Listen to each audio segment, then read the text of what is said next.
बिस्मिल्लाहिर्रहमानिर्रहीम। अस्सलाम वालेकुम स्टूडेंट्स। जी कैसे हैं सब? उम्मीद करता हूँ सब ठीक ठाक होंगे। स्टैट 642 की असाइनमेंट 1 20 नंबर की असाइनमेंट है और 20 नवंबर 2024 इसकी लास्ट डेट है। ये असाइनमेंट आपने MS वर्ड पे बना के सबमिट करनी है, किसी और फॉर्मेट में सबमिट नहीं करनी, ठीक है।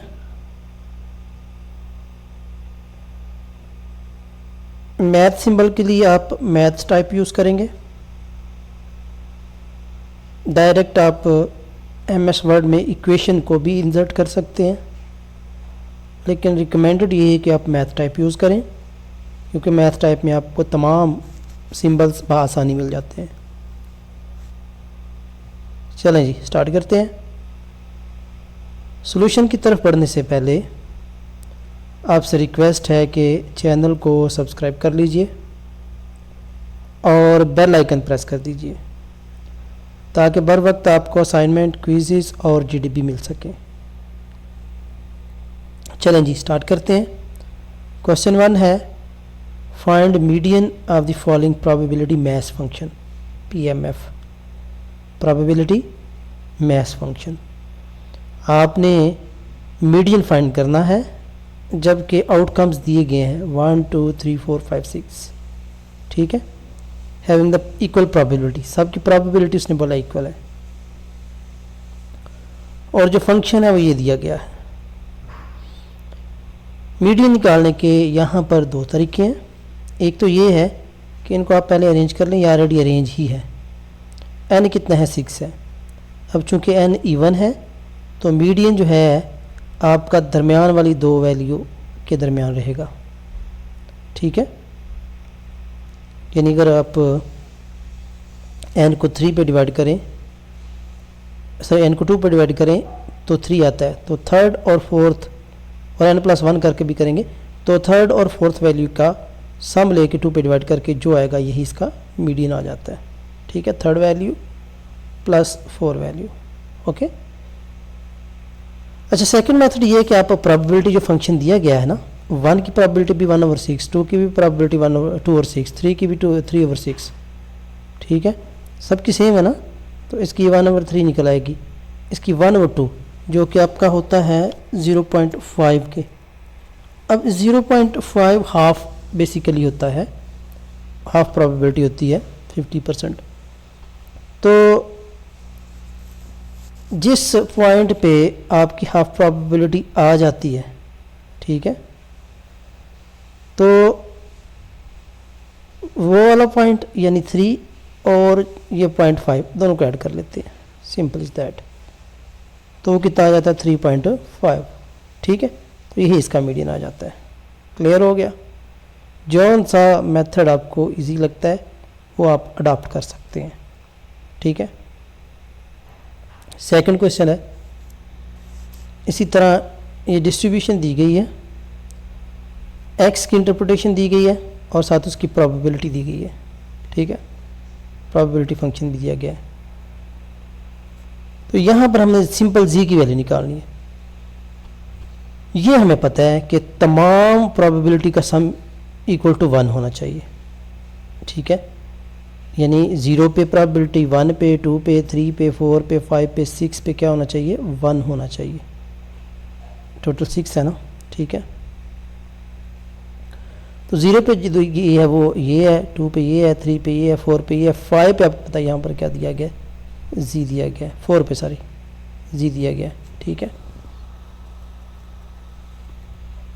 ये एक दफ़ा रीचेक कर लें। 0.32, 0.35, 0.18, 0.08, ठीक है। 5 पे ही फिफ्थ वाली वैल्यू ही आपकी जी है, and so on is equal to G, sir is equal to 1। यहाँ पे आप इसको सिंप्लीफाई कर लें और जी की वैल्यू आपकी 0.04 आ जाएगी। इसके बाद बी पार्ट में हमने एक्सपेक्टेड वैल्यू निकालनी है रैंडम वेरिएबल x की। यहाँ पर एक्सपेक्टेड वैल्यू का मतलब बेसिकली मीन ही होता है, यानी x की एक्सपेक्टेड वैल्यू हम मीन से इसको शो करते हैं, ठीक है, जो कि बराबर होता है sigma x into probability of x,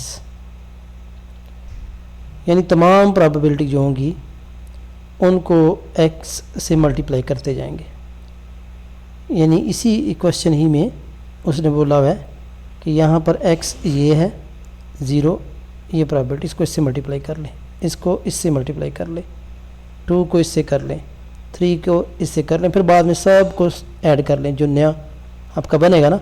आप टेबल की मदद से भी यहाँ पर कर सकते हैं, ठीक है, चाहे तो बी पार्ट में टेबल आप बना सकते हैं, लेकिन मैंने सीधा सीधा कर दिया। तो ये आपका सम जो है वो आपका किसके बराबर आ जाएगा 1.27, ठीक है। समझ आ गई इस चीज़ की, 0 को 1 को 2 को 3 को 4 को 5 6, क्योंकि जी तो हमने निकाल लिया हुआ है 0.04 है, तो यहाँ पर वो वैल्यू पुट कर देंगे, ठीक है जी। क्वेश्चन नंबर 2 है। अब क्वेश्चन नंबर 2 में कह रहे suppose x is a random variable that follows the exponential distribution with a real parameter lambda greater than 0, 0 lambda greater than 0. The probability density function is x given by, ये probability density function दिया गया है when x greater than or equal to 0. निकालना क्या है, using the moment generator function, यानी इसका formula लगाना है मोमेंट जनरेटर फंक्शन को, और ये प्रोबेबिलिटी डिस्ट्रीब्यूशन फंक्शन को यूज़ करना है। ड्राइव क्या करना है, मीन और वेरिएंस निकालना है। अच्छा, मुझे ये यहाँ पर इनकी लॉजिक की समझ नहीं आई, 5 नंबर किस चीज़ के दे रहा है, 2 किसके दे रहा है, 3 किसके दे रहा है। एनी हो, ये उनका अपना क्राइटेरिया है, वो क्या करते हैं। हमने जो निकालना है वो मीन निकालना है और वेरिएंस निकालना है, ठीक है जी। ये सॉल्यूशन को मैं थोड़ा बड़ा कर देता हूँ ताकि ज़रा क्लियर हो।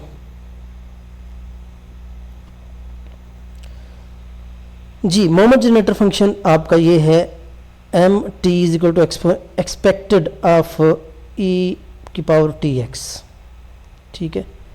एम एक्स टी, अब एक्सपेक्टेड निकालने के लिए आप इंटीग्रेशन लेते हैं, ठीक है, मोमेंट जनरेटर फंक्शन में, और वो जो पी डी एफ होता है उसको इस ई टी एक्स से मल्टीप्लाई कर देते हैं। ये आपका पी डी एफ था ना, lambda exponential minus lambda x, ये ठीक है, ये आपका फंक्शन आ गया। और जिस मोमेंट से ये जनरेट हो रहा है वो आपका एक्सपेक्टेड ई की पावर टी एक्स है। एक्सपेक्टेड ख़त्म करने के लिए हमने इंटीग्रेशन ले ली 0 to इन्फिनिटी, ठीक है, सिंपल इज़ दैट, ट्रिक मैं आपको बता रहा हूँ। समझ आ गई इस चीज़ की। तो ये एम एक्स टी लैम्बडा आपको पता है कांस्टेंट है, वो बाहर आ जाएगा, ठीक है। इन दोनों की पावरों को हम ऐड कर लेंगे, चूँकि ये भी एक्सपोनेंशियल ये भी एक्सपोनेंशियल है।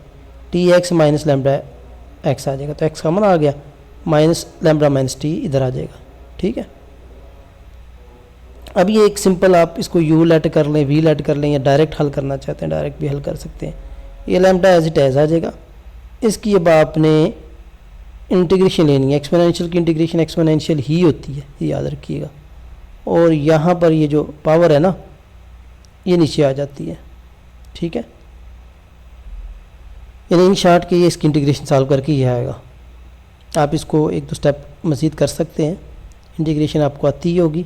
ये आपने इंटीग्रेशन लेने के बाद जो क्या बोलते हैं लिमिट है वो भी लगानी है 0 to इन्फिनिटी।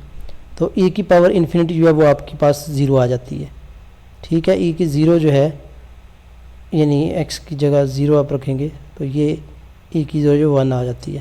तो फाइनली आपका ये आंसर आ जाएगा। अब कम कर दिए रिड्यूस, अब कम कर दिए रिड्यूस, अब कम कर दिए रिड्यूस कर दिए। अगर आप कहते हैं तो मैं कर देता हूँ आपकी आसानी के लिए। ये है जी, ये आपको इक्वल आएगा,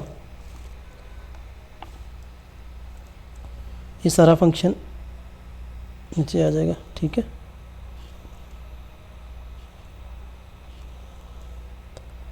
और इसकी पावर 0 to लिमिट 0 to क्या आ जाएगी,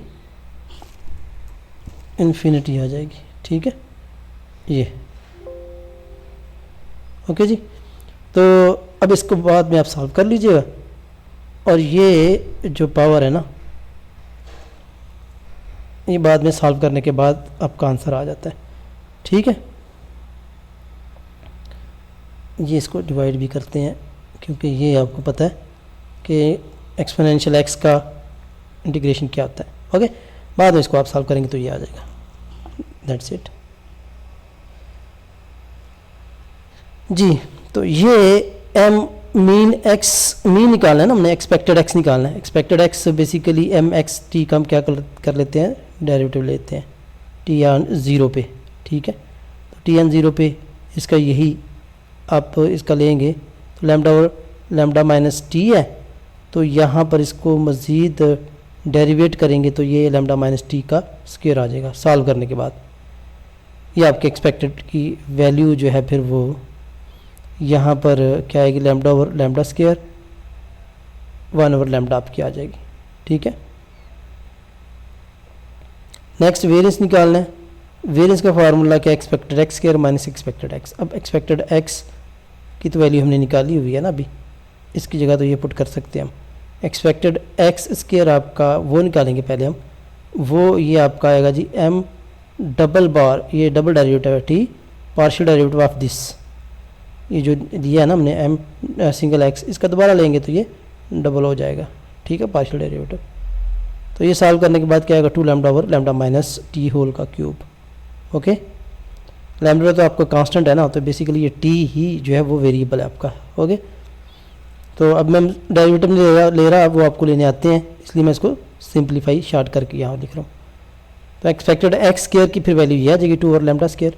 अब हमने तो ये एक्सपेक्टेड एक्स स्क्वायर की वैल्यू निकाली, अब सारे को सॉल्व करेंगे ना, तो सारे को सॉल्व करेंगे तो variance 2 over lambda square minus ये जो भी निकाली हमने, और -1 ओवर लैम्डा ये पहले निकाली थी स्क्वायर, तो सॉल्व करने के बाद ये 1 ओवर लैम्डा स्क्वायर आ जाएगा। होपफुली आपको समझ भी आई होगी। Thank you, Allah.